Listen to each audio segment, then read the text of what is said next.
In this video, we will look at the relief the Western Australian Government is providing for small to medium businesses. The WA Government will waive rental payments for small businesses and not-for-profit groups in government-owned buildings for 6 months to help these leaseholders respond to the impacts of COVID-19. The WA Premier and WA Treasurer announced $25 million had been allocated for the rent relief plan. This is the first time the state government has waived rental payments for any leaseholders.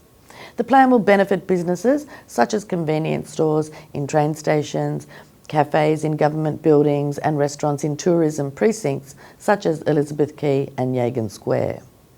It will also benefit eligible small businesses leasing land from the WA Government such as caravan park and ecotourism operators. The rent relief builds on the recently announced moratorium on the termination of leases for non-payment of rent for 6 months for commercial tenancies suffering financial distress. This will be implemented by state and territory governments in response to the COVID-19 pandemic. Legislation to support tenants and landlords of both commercial and residential tenancies are being introduced into State Parliament.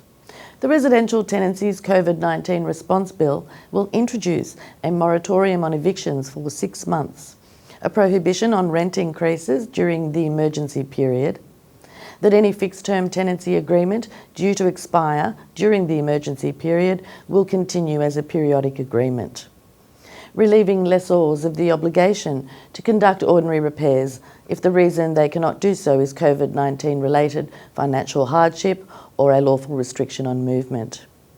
Enabling a tenant to end a fixed-term tenancy prior to its end date without incurring break lease fees, tenants will still be liable for damage and rent arrears. The laws will apply equally to tenants in public and private housing, park homes, as well as boarders and lodges. As and when additional information or measures become available, check back and our content will be updated.